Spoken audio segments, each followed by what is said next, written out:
مولانا فضل الرحمان صاحب، مولانا فضل الرحمان صاحب.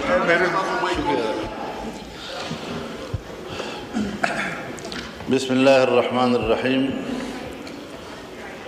جناب اسپیکر، معزز اراکین مجلس شورا پاکستان،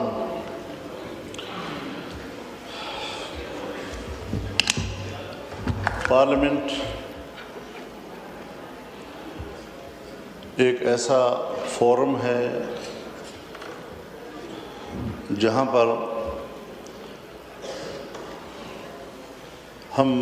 باہمی بیٹھ کر کچھ معاملات مشاورت کے ساتھ طے کرتے ہیں، اور جب ہم کہتے ہیں کہ نبوت مکمل ہو چکی ہے، وحی مکمل ہو چکی ہے، اور اللہ رب العزت فرماتے ہیں الیوم اکملت لکم دینکم واتممت علیکم نعمتی، میں نے اپنا دین تم پر مکمل کر دیا ہے اور اپنی نعمت تم پر تمام کر دی ہے. اس کے بعد ایک ہی چیز قیامت تک کے لیے زندہ ہے، اور وہ ہے شورا. کہ اگر کوئی ایسی نئی چیز آئے، نیا مسئلہ سامنے آئے، تو اس پر قیامت تک مشورے کا راستہ کھلا رہے گا. اور جب مشورے کا تصور آتا ہے تو پھر وہاں ظاہر ہے کہ اس میں اجتہاد بھی ہوتا ہے، رائے بھی بنائی جاتی ہے. اور جب ہمارا ملک مشترک ہے، ہمارے ملک کا آئین ہمارا مشترک ہے، قانون ہمارا مشترک ہے، اور آئین و قانون کا احترام ہم سب کے اوپر برابر کا، یعنی ایک اس کا احترام واجب ہے، تو یہ اچھی بات ہوتی ہے کہ کوئی آئینی ترمیم آئے تو اس پر مشاورت ہو، کوشش کی جائے کہ آئین متنازع نہ ہو، سب کو آن بورڈ لیا جائے، سب سے بات چیت کی جائے، ان کا اوپینین لیا جائے. پھر اس کے بعد ایوان کی مرضی ہے، اس کی اکثریت جو فیصلہ کرے یا 2/3 اکثریت جو فیصلہ کرے اس کا سب احترام بھی کرتے ہیں اور اس کو قبول بھی کرتے ہیں. لیکن 27ویں ترمیم میں ایسا نہیں ہوا. یہی وجہ ہے کہ آپ کے آئین کا یہ 27ویں ترمیم اسی طرح متنازع ہوگا جس طرح کہ 18ویں ترمیم سے پہلے کی ترامیم کسی نہ کسی حوالے سے متنازع تھیں، اور آئین کے متفقہ ٹائٹل کے اوپر یہ ایک زخم تصور کیا جائے گا، ایک خراش تصور کیا جائے گا کہ یک طرفہ طور پر ایسا کیوں کیا گیا. دیکھیے، سن 1973 میں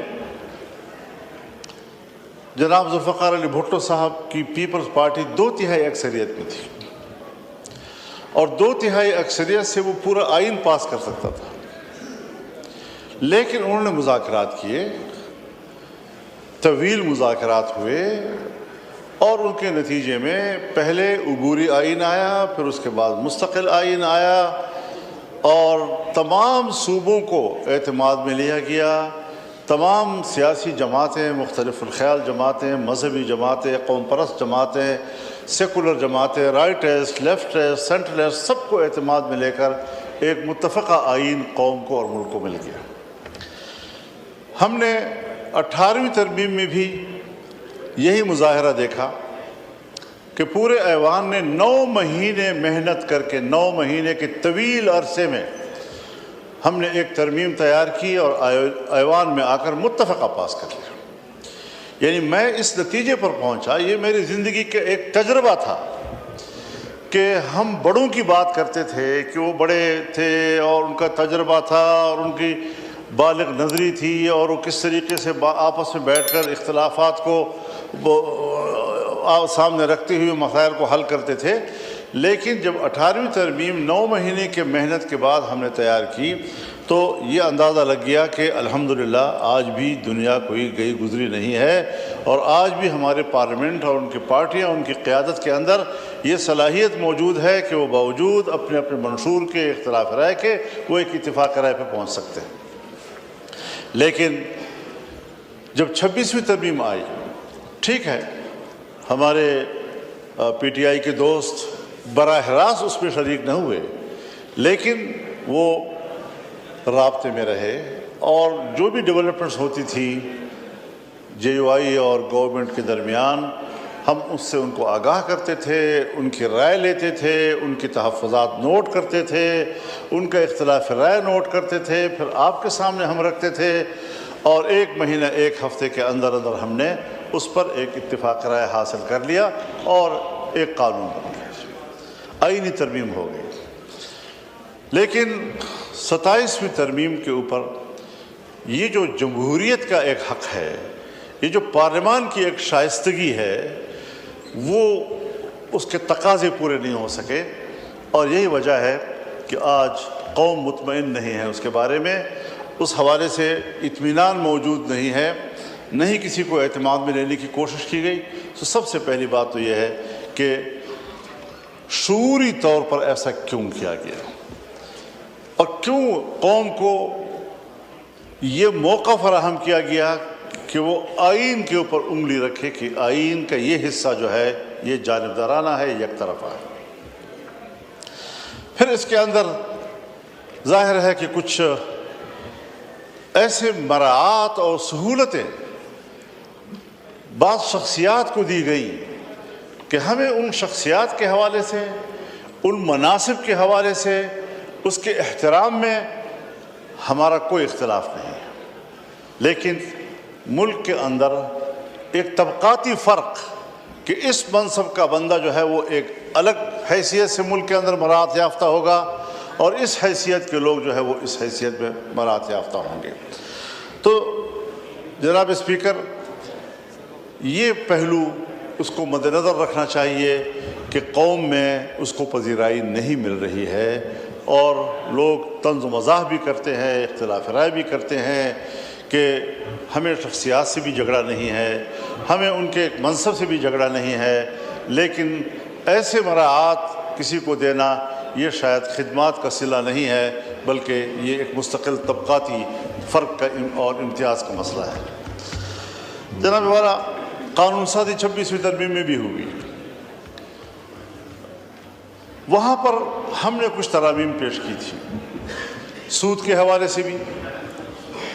اسی طریقے سے ہم نے شرعی عدالت کو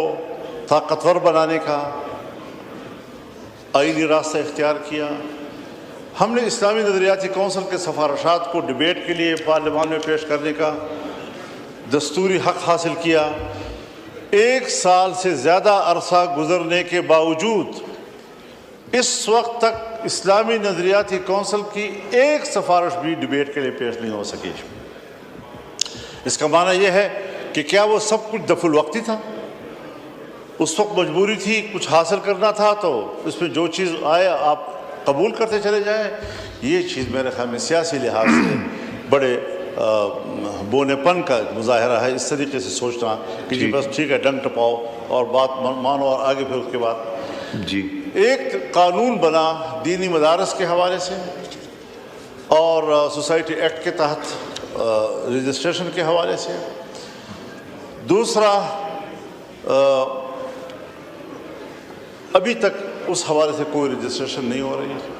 بلکہ یہ سب گواہ ہیں، پورا ایوان گواہ ہے کہ جب قانون پاس ہوا تو قانون میں یہ ڈرافٹنگ ہم نے نہیں کی تھی، یہ ڈرافٹنگ گورنمنٹ نے کی تھی، اعظم تارڑ صاحب کی طرف سے یہ قانون آیا تھا، اور اس میں صرف ان مدارس کا ذکر تھا کہ جو 1860 کی سوسائٹی ایکٹ کے تحت رجسٹر ہونا چاہتے ہیں، جی ٹھیک ہے، لیکن کچھ اور تنظیمیں تھیں کہ جو وزارت تعلیم کے تحت ایک جو ڈائریکٹریٹ ہے اس میں اس کو ضمناً ایک اختیار دیا گیا۔ جی ٹھیک آج ہے، ہمارے ڈپٹی کمشنرز، ہمارے انتظامیہ خاص طور پر پنجاب میں ٹھیک ہے، علماء کرام کے ہاتھ مروڑ کر انہیں کہتے ہیں کہ آپ نے وزارت تعلیم کے تحت جانا ہے، حالانکہ وہ چیخ چیخ کر کہتا ہے کہ نہیں، اور پھر اگر وہاں جاتا ہے تو پھر مدرسہ بھی ٹھیک ہے، پھر رجسٹریشن بھی ہو جاتی ہے، پھر اکاؤنٹ بھی کھل جاتے ہیں، اور اگر دوسری سائٹ پر وہ رجسٹریشن کرانا چاہتا ہے تو اس کے لیے رکاوٹیں پیدا کی جاتی ہیں۔ مولانا صاحب اجازت دیجیے تاکہ ایجنڈا کافی ہے اور میں میرے سے کوئی زیادہ دیر بیٹھا نہیں جا کچھ رہا۔ چیزیں میں کچھ چیزیں تھوڑی سی ریکارڈ پہ لانا چاہتا ہوں، کوئی لمبی چوڑی میں تقریر کرنے کا ارادہ نہیں ہے۔ آج جو قانون سازیاں ہوئی ہیں اس حوالے سے ذرا آپ سوچیں بھی کہ اگر 18 سال سے کم عمر کو آپ آئین کے مطابق یا قانون کے مطابق اس کو بالغ تصور نہیں کرتے تو معاشرے میں کتنی پیچیدگیاں آتی ہیں، اور آپ نے 18 سال سے پہلے کے نکاح کو، شرعی نکاح کو، اس کو جنسی زیادتی سے تعبیر کیا ہے، آپ نے اس کی سزا زنا بالجبر کی تجویز کی ہے۔ آپ مجھے بتائیں کہ ایک طرف آپ ان کو جنسی زیادتی بھی کہیں، ایک طرف آپ ان کو زنا بالجبر سے بھی تعبیر کریں، اور دوسری طرف آپ یہ بھی کہیں کہ اگر بچے پیدا ہو گئے تو وہ جائز ہوں گے اور اس کی کفارت مولانا صاحب ایجنڈا بہت بڑا ہے، پلیز تو ایک تو یہ مہربانی کیجئے وائنڈ اپ کر لیں۔ دوسری چیزیں جو ٹرانسجنڈر کے حوالے سے ہیں، حضرت یہ چیزیں اسلامی نظریاتی کونسل مسترد کر چکی ہے، جی شرعی عدالت مسترد کر چکی ہے۔ جب ہمارے وہ ادارے جس کی حیثیت یا عدالت کی ہے یا ہمارا آئینی ادارہ جو سفارشات پیش کرتا ہے، وہ سب اس پر متفق ہیں کہ اس قسم کے اقدامات جو ہیں وہ غیر شرعی ہیں، قرآن و سنت کے منافی ہیں، تو آپ نے اغراض و مقاصد میں لکھا ہے کہ یہ اقوام متحدہ کے منشور کا تقاضا ہے، ٹھیک ہے، یا ان کے مطالبات کا تقاضا ہے۔ کیا آپ نے اقوام متحدہ کے منشور اور اس کے آئین اور انسانی حقوق کا حلف اٹھایا ہے، یا آپ نے اس آئین کا حلف اٹھایا ہے جس آئین کے تحت آپ قرآن و سنت کے تابع قانون سازی کے پابند ہیں، اس کے خلاف نہ کرنے کے آپ پابند ہیں؟ اس حوالے سے ذرا اپنا امتحان لیجئے، اور جو غلطیاں آپ لوگ کر رہے ہیں نوٹ کریں یہ چیزیں یہاں تو کہتے ہیں کہ میں نے اللہ کو جواب دینا ہے، اللہ کو جواب دینے والے کام تو آپ کر چکے ہیں، ٹھیک ہے، تو اس کا کون سا جواز ہے، کون سی شریعت ہے کہ جس کے تحت آپ ایسے کام کر رہے ہیں، اور پھر اس کے ہمیں سزائیں بھی دی جاتی ہیں کہ آپ مخالفت کیوں کر رہے ہیں، آپ یہ کیوں کر رہے ہیں؟ میں جائز مخالفت کرتا ہوں، میں جذباتی مخالفت نہیں کرتا، میں صرف پوائنٹ سکورنگ کی باتیں نہیں کیا کرتا، میں اس ایوان کو توجہ دلانا چاہتا ہوں کہ آپ نے یہ غلطیاں کی ہیں، اس کو آپ ریموو کریں، واپس کریں، جس طرح کہ آج آپ نے کچھ چیزیں omit کی ہیں اس کو بھی آپ omit کریں، اور آئین کو ٹھیک کریں اور قانون کو ٹھیک کریں۔ ہم اس ملک میں گھریلو تشدد والا قانون، اس پر حضرت جب پنجاب میں یہ قانون آیا تھا تو میاں شہباز شریف صاحب وزیر اعلیٰ تھے، ہمارے وہاں مذاکرات ہوئے تھے، اور پروفیسر ساجد میر صاحب جو حکومت کے اتحادی تھے وہ میرے ساتھ آ کر بیٹھ گئے، ڈٹ کر کہا کہ یہ دین کا مسئلہ ہے، آپ ہمارے ہزار اتحادی صحیح لیکن ہم آپ کو اس میں سپورٹ نہیں کر سکتے۔ جی تو اس قسم کی چیزیں آج جائز ہو گئی، اس دن آپ نے اس زمانے میں آپ نے مجھ سے اتفاق کیا کہ نہیں ہوگا، لیکن آج وہ سب کچھ جو مغرب چاہتا ہے، جو مغرب کی خواہشات ہیں، ہم اس کی پیروی کر رہے ہیں۔ چنانچہ ایک رسول اللہ صلی اللہ علیہ وسلم کی حدیث آپ کو بتاتا ہوں، آپ نے فرمایا لَتَتَّبِعُنَّ سُنَنَ مَنْ قَبْلَكُمْ شِبْرًا بِشِبْرٍ وَذِرَاعًا بِذِرَاعٍ حَتَّى لَوْ دَخَلُوا جُحْرَ ضَبٍّ تَبِعْتُمُوهُ قَالُوا يَا رسول اللہ الْيَهُودَ وَالنَّصَارَى قَالَ فَمَنْ۔ ایک زمانہ آئے گا جب تم بالشت اور قدم قدم پچھلی امتوں کی پیروی اس طرح کرو گے کہ اگر وہ گوہ کی غار میں گھسنے لگے تو آپ وہاں بھی ان کی پیچھے پیروی کرتے رہیں گے۔ صحابہ کرام نے عرض کیا یا رسول اللہ ہم یہود و نصارہ کی پیروی کریں گے؟ آپ نے فرمایا پھر اور کون ہو سکتے ہیں؟ آج آپ مغرب یہود و نصارہ کی پیروی کرتے نظر آ رہے ہیں، اور یہ مسلمان قوم 25 کروڑ پاکستانی مسلمان قوم کے شاعر نشان نہیں ہے۔ ذرا اس حوالے سے ہمارے چہرے کو خدا کے سامنے پیش ہونے کے قابل بنا دیں۔ ڈپٹی پرائم منسٹر صاحب اسحاق ڈار، جی مولانا فضل الرحمان صاحب۔ جناب اسپیکر، جی باقی تشریف رکھیں، شور شرابے کے بغیر میں یہ سمجھتا ہوں کہ مسئلہ اقلیتوں کے حقوق کا نہیں ہے۔ اقلیتوں کے حقوق کے لیے میرے خیال میں ہم سب کی سوچ ایک جیسی ہے، اس میں کوئی پرابلم نہیں ہے۔ بات ہے قانون کی۔ آپ کو شاید یاد ہو جب نسیم حسن شاہ صاحب سپریم کورٹ آف پاکستان کے چیف جسٹس تھے تو اس وقت ایک سوال پیدا ہوا اور کورٹ میں لوگ گئے کہ بھائی قرآن و سنت کی سپرمیسی ہونی چاہیے کانسٹیٹیوشن میں۔ انہوں نے فیصلہ دیا کہ نہیں، تمام آئین جو ہے ایک برابر ہے، اگر کوئی وجہ کیا لکھی ہوگی، لیکن آج جو آپ اوور رائڈنگ کی بات کر رہے ہیں ایک قانون کی، اگر ایک قانون وہ بالادست ہو جاتا ہے تو پھر اس کے بعد دوسرے قوانین پس منظر میں چلے جاتے ہیں، ان کی اہمیت ختم ہو جاتی ہے۔